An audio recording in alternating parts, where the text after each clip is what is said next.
Hello and welcome to Cloud9 Analytics. I'm your host, Anthony Martin, aka the Holy One. And we have the highest quality commentary, the highest quality analysis, and the highest quality co-host, Grace Mercer. I am so glad to actually have somebody on the show because this playoffs has been the most vintage playoffs I can say I have experienced in my life. What I mean by that, this is the first time I can say that all of the superstars that we thought were on the back end of their career show in every single way, shape, or form that they still dominate. We were expecting the Giannis's, the Embiid's, the Jokic's to start to taking the Lukas. Where are you at, by the way? Not in the playoffs, unfortunate. The Shai Gilgeous-Alexanders, the De'Aaron Foxes of the world, the Ja Morants of the world to start taking the reins of the NBA. And what have we seen? The old head said, wait, not yet. 50 points from Steph Curry. 45 from James Harden without Joel Embiid. 20-20 from the old timer in Los Angeles. And a 40-point victory to close out the series. Steph Curry, the highest scoring Game 7 in NBA history on 7 of 14 threes. Somebody did something right before this Talking about they changed the script. Somebody did something. What I am going to say is there's a reason everybody's been talking about on social media. What was on James Harden's mind when he rushed everybody back to the locker room? I can tell you what it is. James Harden has had some very rough playoffs. And it's because of hubris. He didn't win a game. He didn't had 40 points in a game, a triple-double, gets happy, goes to the club. They lose 2 games afterwards. They lose 3 games afterwards, lose the series. James Harden is at a place where he needs, not once, he needs a championship that ends it all. Every single conversation about James Harden that has been negative ends with one championship. He's not like LeBron or anybody that needs multiple. He just needs one. That's why people are putting Steph in the potential GOAT conversation, because Steph only needed one to solidify himself as a young little one, 6'3". You see what I'm saying? Yeah. Just sick guards don't win championships besides Isaiah Thomas. Steph changed that. James Harden wins one championship, all of the party, and it's all worth it. You won a championship. And with 40-point games like this, it looks like he's the catalyst. How do you feel about some of these old heads? Draymond Green even tried to talk about it, even though he doesn't really have it right. He didn't really have any vintage performance. They had 20 points. But other than that, yeah, he's not dominating. But his soliloquy was actually very potent. How do you feel about what he said? I'm going to be honest with you, I haven't heard what he said, so I'm going to need a little bit of a... All right, so he basically was saying, don't count out the Steph Currys and the LeBron James of the world. Everybody's always looking for the new thing and not appreciating what we have. So you're saying they're rushing the next generation? Yeah, they're rushing the next generation. I think he has a point. They're showing they still got playing years in them. They're performing. I think he has a point that it's not time to rush that yet. And also, we've seen the maturity, especially the Grizzlies. They're not mature enough to take over the reins. All right. They got to grow up. Dylan Brooks, I'm going to have a quick conversation with you. Because I know y'all be watching my show. And that's why I be seeing y'all watching my stories on Instagram. Dylan Brooks, you got to be quiet, my man. Because you now are finna be playing for Israel. You now are about to be playing for South Korea. You now are about to be playing for the Canadian Basketball League. Because your production has gone down. Your mouth has gone up. Your fouls have gone up. Technicals have gone up. Ejections have gone up. Suspensions have gone up. And your championships have stayed the same. It has already been proven that only 2 guards in NBA history have led their teams to championships. Ja Morant is going to need as much help as he can get. He's probably going to have to eventually, and I hate to say this because we love the small markets and things like that. Y'all done did this to NBA players. Ja Morant is going to need to leave. He cannot be the number one and win a championship. And because of what everybody else has done, and I don't like this, the ring conversation. Right. But because it's the ring conversation, people's careers mean nothing. Yes, you play to win the game. I agree with that. I agree that you play to win the game. Why is Dan Marino considered a top 10 NFL quarterback of all time if rings matter so much? Performance speaks for itself. Maybe I'm tripping. No, you're not. When you change the way that the game is played, if you cannot write the story of the game without the player, I don't believe that rings should matter that much. Perfect example. Can you tell the story of the NBA without Charles Barkley? No. Mm-mm. Can you tell the story of the NBA without John Stockton and Karl Malone? No. No. Can you tell the story of the NBA without Elgin Baylor? No. How many championships does Wilt Chamberlain have? Do you remember? I don't. He has 2. Do you know how many his contemporary got in his exact era?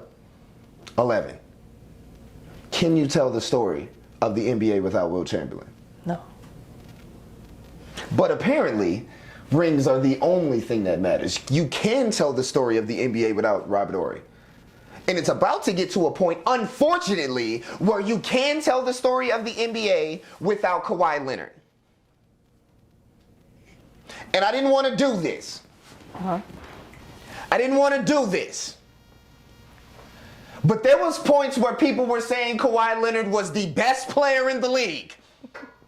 I remember. There were points where people were saying Kawhi Leonard was going to take the reins from LeBron James and maybe supersede him as one of the best players ever.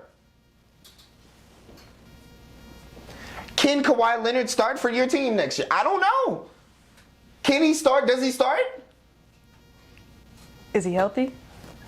That's a dumb question. I'm not trying to be mean. I didn't mean to be mean about that. That's a dumb question. Is he healthy? Is he ever healthy? No. He was healthy for one playoffs. You can't even say he was healthy for one season because we don't know if he was healthy in Toronto. He played 40 games. Right. He might have been healthy. He might not have been. He was healthy for one playoffs where he was the leader. You know, he was never the leader in San Antonio. Never. No. It looks bad. Who looks worse? Kyrie Irving or Kawhi Leonard? Kawhi. Because Kawhi is supposed to be they still play that commercial. I don't know if y'all know. They still play the commercial with the dangling crown, Kawhi Town. Like, they still play that before Clippers games. How is it Kawhi Town and he ain't even there? He in the facility down the street. He not even in town. His facility out the town. But it's Kawhi's town. I never understood that concept. Injuries, and I blame load management on injuries. The reason I say that is going to sound dumb, but it's actually very smart. And I can explain this as somebody who spent 4 years in the Army. When I first started running 2 miles, I would pass out right after the 2 mile mark. The first time I did, I passed out for like 10 minutes.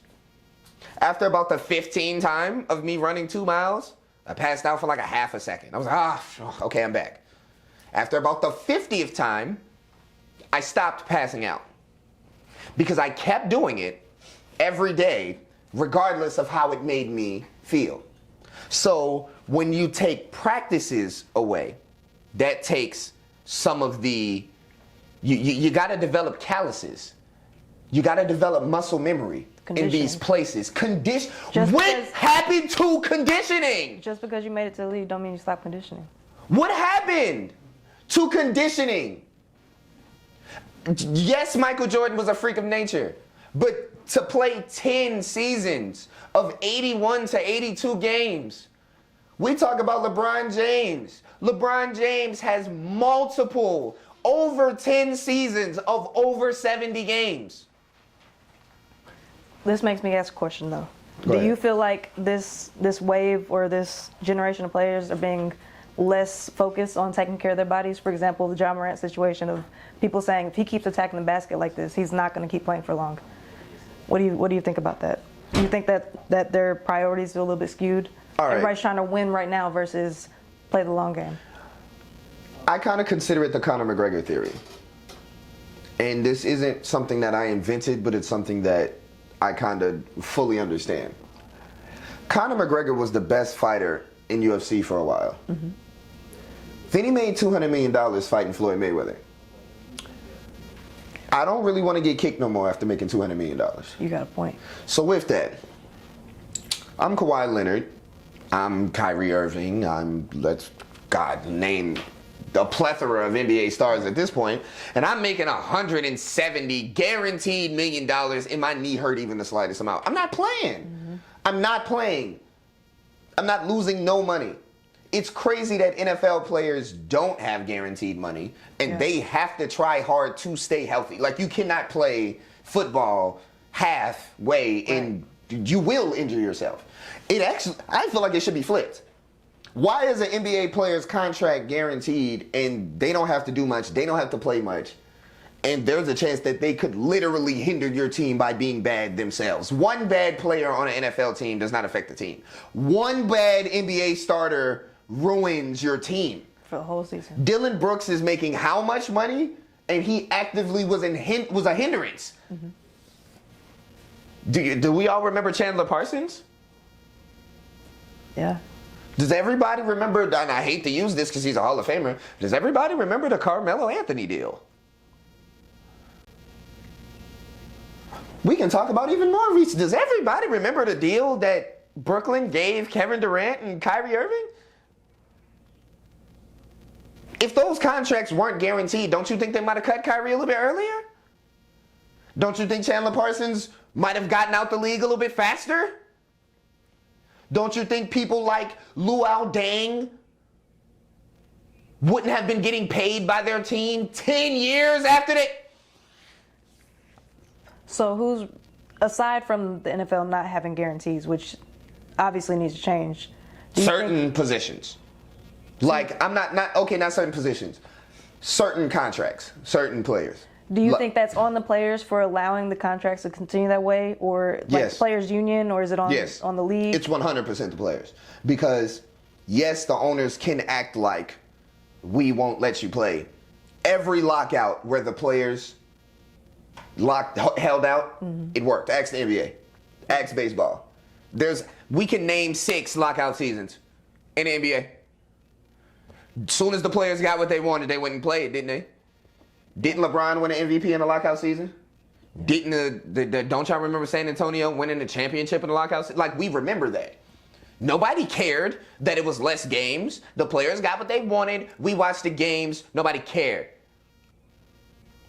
If an NFL season was, instead of being 16, it was 12, nobody's going to blame the players because they got health care and guaranteed contracts. It's your fault you wanted to practice less. That's what...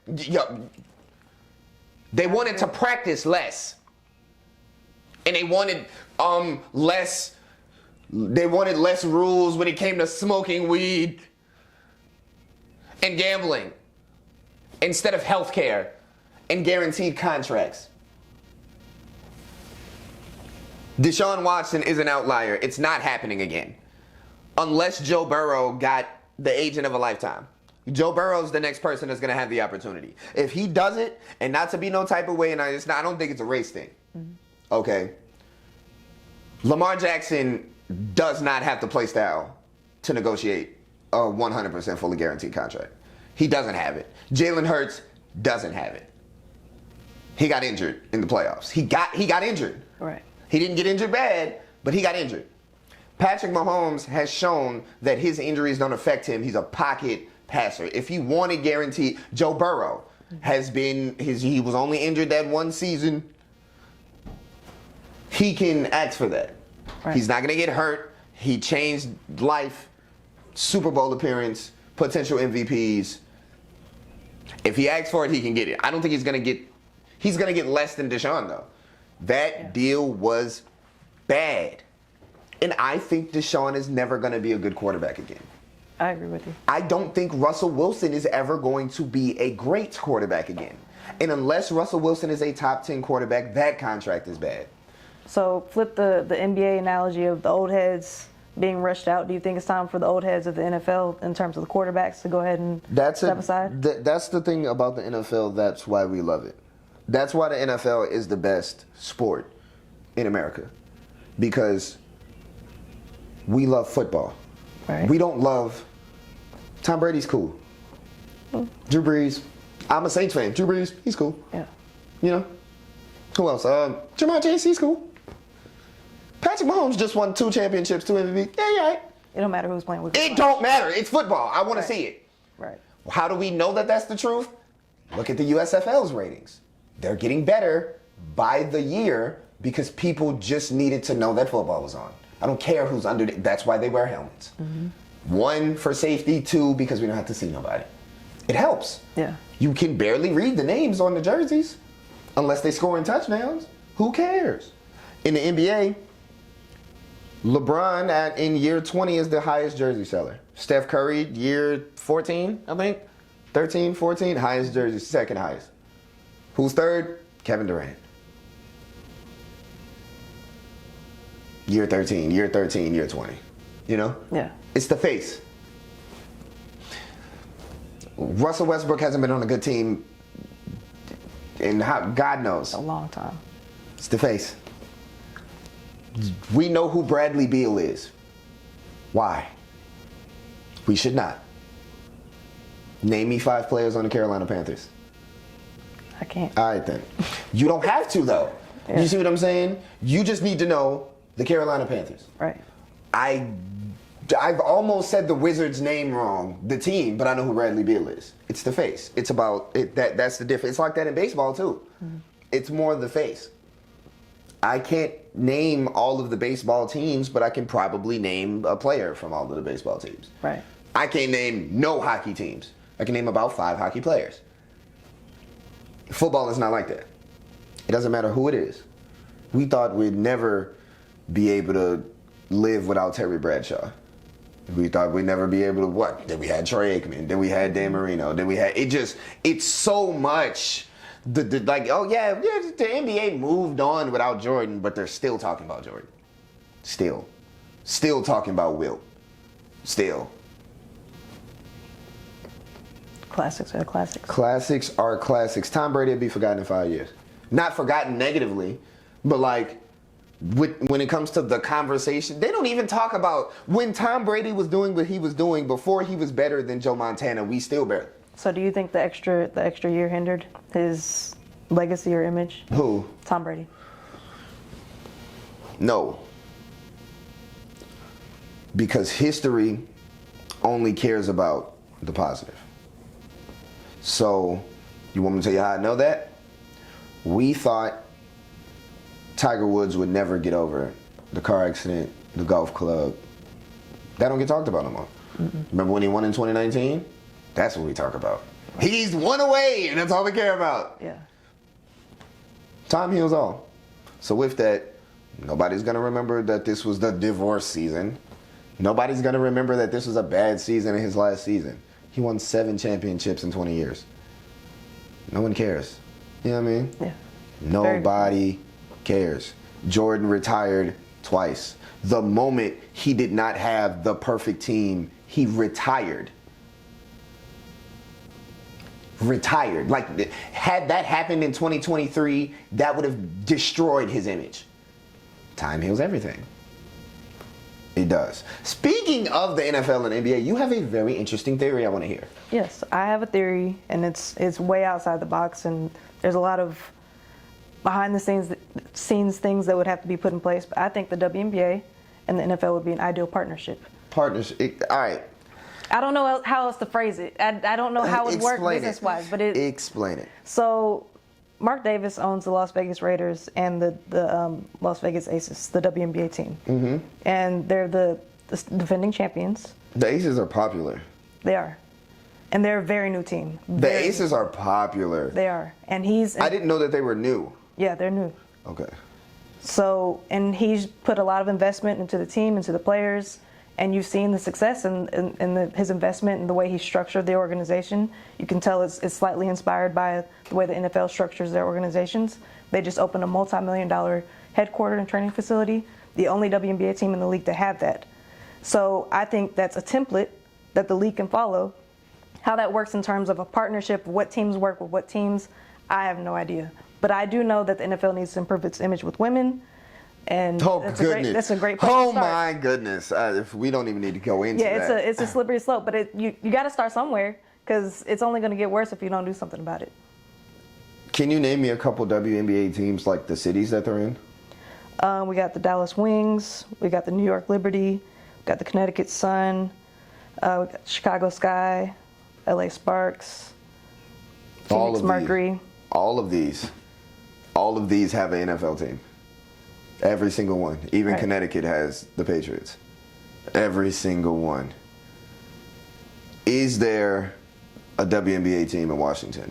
There is. They need to leave immediately. The Mystics. All right, that's the only one. That's the only one they can't partner with the Commanders. I'm sorry. Look. Yeah. I never try to prove images, but Washington does not get the benefit of the doubt. No. All right.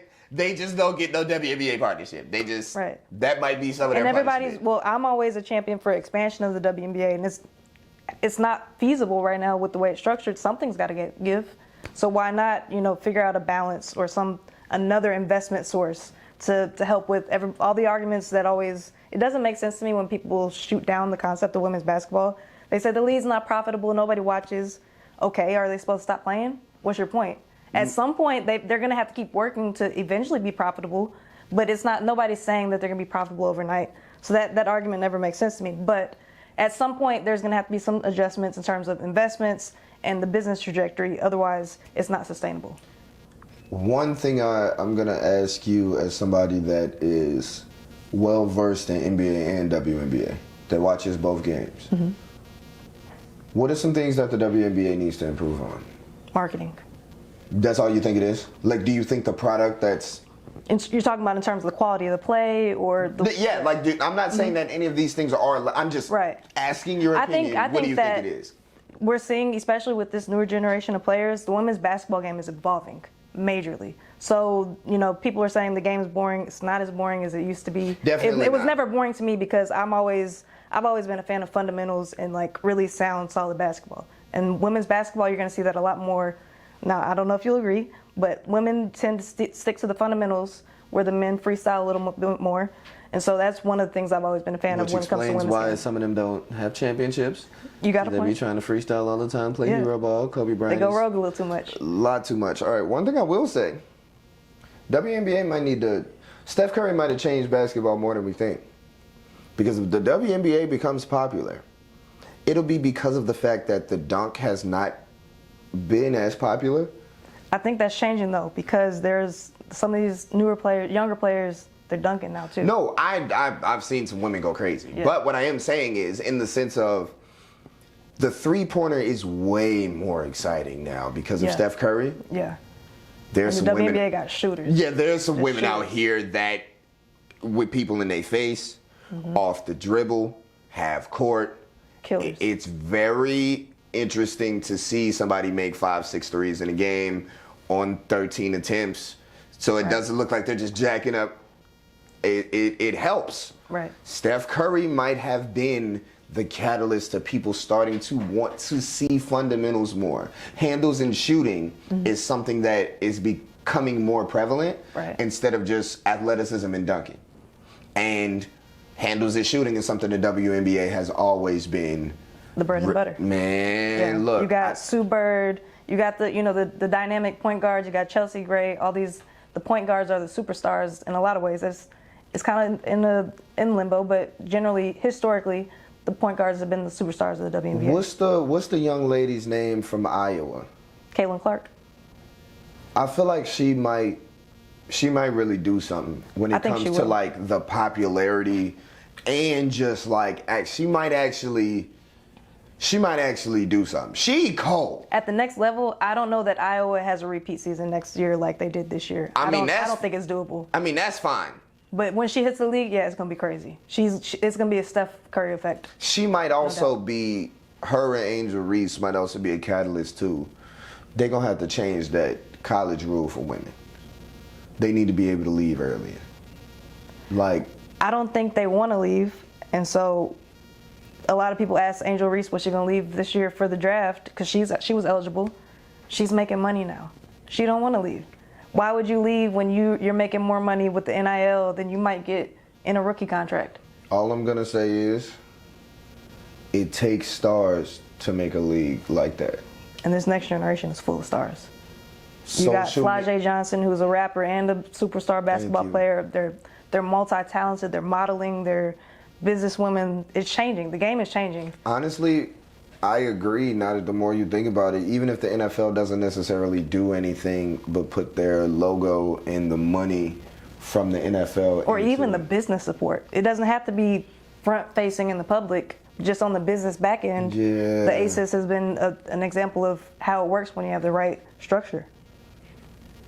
Okay? I'm hearing words that you're saying. Right. I'm hearing it.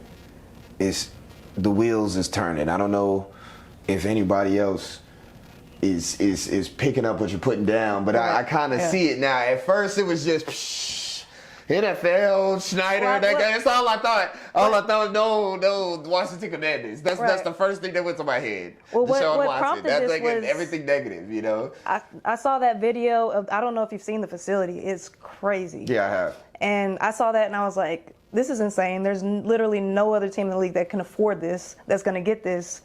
But they should have it. They should have it, exactly. And the NBA partnerships of the teams, or the current ownerships, they can't afford to do it. So the money's got to come from somewhere. Right. The NFL is pooping money. I like it. I like the idea. I also like this show. Thank you. My co-host. So glad to have you on. This has been Cloud9 Analytics, the highest quality commentary, the highest quality analysis, and the highest quality predictions. I'm right about everything. I don't think I've made any yet. Okay, let's go ahead. Can somebody rattle off the playoff series, please? I'm not gonna do Denver and Phoenix. I feel so bad that Kevin Durant has to play 60 minutes. So who wins, Lakers or Warriors? I am going to not look. I'm not going to look at the names. I'm going to look at the teams. Right. Oh my God. If anything about basketball that I've known over the last 15 years is correct, the Warriors better sign somebody to deal with the heights of the Lakers. Because the best case scenario for the Lakers is to force not just Steph Curry, but it's going to sound weird, to force not just Steph Curry, but the entire Warriors to get into a three-point shootout. Right. Yes, we talk about how old LeBron James is. Why don't we talk about how old Draymond Green is? Why don't we talk about how old and injured Klay Thompson always is? Why don't we talk about how old Steph is? Steph's not young either. Steph shoots lower percentages when he doesn't have his legs under him, and these games are every other day. If you do what you need to do, every single position you have the size advantage. You need to be leaning. You need to be putting your body every single possession on offense and defense on the smaller, slimmer, weaker Warriors team. Wear them down. These games need to be low scoring. The Lakers have the best defense, not only in the playoffs, but they've had the best defense since the All-Star break. This series should go 6 or 7. I would take, for my money, I would take Lakers in 7. As an analyst, I'm going to say Lakers in 6. I would not be surprised if the Warriors won this series because they have a top 10 player ever. Right. How about an answer? But I'm taking Warriors in 7. I have the Lakers in 6. And I don't have the Lakers in 6 because Steph, LeBron, wash. The rest of the teams, I feel like the Lakers have a better team around LeBron now after the All-Star break than Steph has. How does that series go if De'Aaron Fox is fully healthy and able to shoot at his clutch level? Warriors aren't winning. My opinion. And I'm not saying that, okay, I feel like Steph would win a Game 7 regardless of De'Aaron Fox. They don't win Game 5.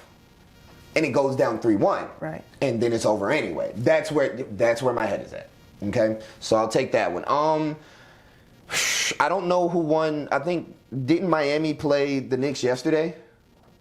Is it 1-1 or is it 0-2? Tonight. They play tonight. They play tonight, so it's 1-0 right now. Right. Huh? Playing right now. Oh, they're playing right now. The Knicks don't have enough talent to win, like, to make a deep playoff run. Like, they don't have enough just talent. So I'm going to take Miami in the series. Okay. I'm going to take Miami. And nobody should have took Phoenix over Denver. They have no bench at all. Like, none. Kevin Durant is playing, I'm exaggerating, but Kevin Durant is playing 60 minutes a game. Devin Booker's playing 59 minutes a game. Right. And super old Chris Paul is actually playing 39 minutes. Just got injured. He's going to be gone for the next 3 games, guaranteed. Mark my words, we will not see Chris Paul until this series is over, and he's going to be talking about what he could have done to help, even though they're already down 0-2. So I don't like that one. Boston and Philly is the only series that I feel like is going to be close. Like that it's going to take a while. It didn't before yesterday. Yesterday, I would have took Boston. Can we circle back, though? Because you said you have a theory on why James Harden did what he did after the game. Yeah. Yeah, yesterday, I would have taken Boston. I think he wanted to get to the club. I think it's the opposite. I think he was tired of people talking about him like all he do is go to the club. Y'all think I'm a game. Y'all think I'm James Harden, MVP. I done led the league. Who else done averaged over 33 since Jordan? Nobody. Harden did it 3 times he almost broke Jordan's record of highest that's not Wilt at 36. Jordan was just at 37. Harden knows what time it is. And he wanted to do his best to let everybody know that, look, ain't no counting me out. And I agree with that. When you put it like that, I agree with you because I'm a huge James Harden critic. What did I win? Go back to the locker room. I'm finna do this again. Y'all playing with me. Because at this point, what's his legacy that people think of? Partying. Lil Baby. He's towards the end of his career, so I think you might have a point. He's starting to realize it's getting hot. He's only been to 1 finals, and they lost. Thank you. You don't want that. He wants to put himself in a position where even if he doesn't win, it looks like Harden is trying again. That's what matters.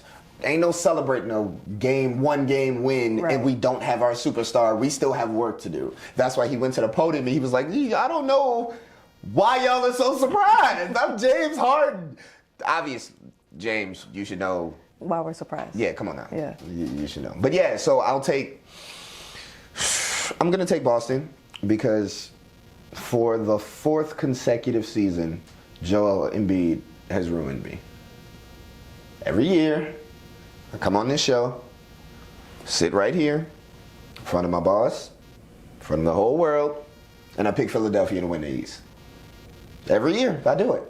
Because you got Joel Embiid, that was a point. Oh, Joel Embiid and Ben Simmons. How could you? Then, of course, they're just like, oh, Joel Embiid and James Harden did every year. I've never really expected a lot out of the Sixers because it's always been in my mind, it's always been just Joel Embiid and then somebody else, but then you need a whole team. I'm not going to lie. We always like to blame everybody else. It's Embiid's fault. He's always hurt. Tummy ache. Got a boo-boo on my knee. My shoe was too small, so it kind of hurt my foot while I was playing in game 1. I can't play game 2. I ate too much. I didn't eat enough. So does this current generation, not excluding obviously the Stephs and the LeBrons, but the players like the James Hardens and the Joel Embiids, are they taking less pride in kind of how that looks? I personally feel like they're just taking the checks and like it's cool. This generation is going to change the narrative of how important rings are. Because once LeBron and Steph leaves, who wins the rings? it's anybody's game. For the last, 10 years, who's won the rings? LeBron or Steph? You got 1 year. Well, You got 1 year with Toronto. Yeah. I feel like there was a lot of injuries. There was a lot of injury across the playoffs, not just I think Boston could win a few. could. Yeah. Then you got, okay, do the Sixers break out then? No. Does Giannis start the dominating? Giannis could win a few. Does Jokic finally get one because it's a little bit easier in the West? Okay, so we might be talking about the potential lineup of the next wave. That's why now, how much longer does LeBron have actually winning? We keep saying that, but eventually he has to step. I say 5 years max. Kevin Durant keeps getting hurt, plays a lot of minutes. He ain't gonna be able to. James Harden on the down. Mm-hmm. Steph, what's gonna happen? He finna lose his whole team around him most likely. At what point? Who's next? If we had to pick, and I'm gonna ask everybody, who's next? Boston. Jason Tatum can get a couple wings. A couple is the number that we're doing with Boston. The problem is they probably won't maintain that squad that they have, so probably they squeeze one out. I see one. That's it. Max. I can see two. I see one. I see two. Like how long are Tatum and Brown staying together? They hadn't gotten it thus If far. it keeps working, if it keeps working, I don't see why they would break up. Is the next top 10 player ever playing in the NBA right now? Yes. Yes. Who? Tatum. You think Jason Tatum is a potential top 10 player ever? Yes. I think so. Over Giannis? I don't see it right now. Over Jokic and over Embiid? But as of right Okay, now, Jokic. Over Luka, who may not stay in Dallas. I'm saying Don't who's say that. Don't hurt my who's feelings. dominating the league I don't next? think Tatum is better than Luka. Who's dominating the league next? you got Giannis is the next feasible answer. Yeah, I understand Boston is a team, but as a player, Giannis. That's what I'm Giannis. saying. everybody's thinking Right. Giannis? Giannis or the Joker. Luka, depending on Yeah, or Luka. Yeah, those which three. I don't want to hear anything about him leaving Dallas, but in theory, if he did leave Dallas, where would he go? Anywhere and be a potential champion. He goes to the Wizards right now with Bradley Beal. They're a better team than what he had. I'm sorry. Tell me I'm wrong. He goes to Oklahoma City and makes Shai Gilgeous-Alexander a 2. I could actually see that. See better than that. Yeah. Thank you. I don't see why. Unfortunately, I I'm exaggerating, of Right. course, but let's start getting serious about this. But that's saying, What about Luka with that Utah team? as big of a Luka fan as I am, I'm equally a critic. That's saying he finally gets his complaining under control and takes responsibility for all the other things that have been his downfall. He's out there smoking. The rumors are he's smoking and drinking and not taking care of his health and conditioning. So he can go somewhere else, but the other issues that he's his own worst At enemy. this point, when it comes to this generation, who isn't smoking and drinking? It's just LeBron. That's the only person not doing it. No, we're not talking about we're talking about before and after practice. Okay. And He we're talking can't be about smoking cigarettes we're and smoking blacks. squares, right? Yeah, he can't be it's smoking different. blacks It's a and different stuff. game. All right, I get it. I'm cool with the smoking. That's not the issue. My issue is once you're actually on the court and the play has started, leave the refs alone. All right. You can do whatever you want. So that'll be where we'll leave it. I'll leave that for the fans and everybody in the comments on YouTube and on Spotify and Apple Podcast. Who will be taking over the league next after Steph Curry and LeBron James eventually retire, because Lord knows how long it'll be. This has been Cloud9 Analytics, the highest quality commentary, the highest quality analysis with the highest quality product, but it's over there, not on camera. They still aren't allowing me to do that. YouTube, fix your policies. I would like to make Cloud9 a Cloud9 show. I have the best co-host ever. Grace Mercer. I love you guys so much. We're powered by Spot On Sports, where we're not just accurate, but spot on. See y'all next week.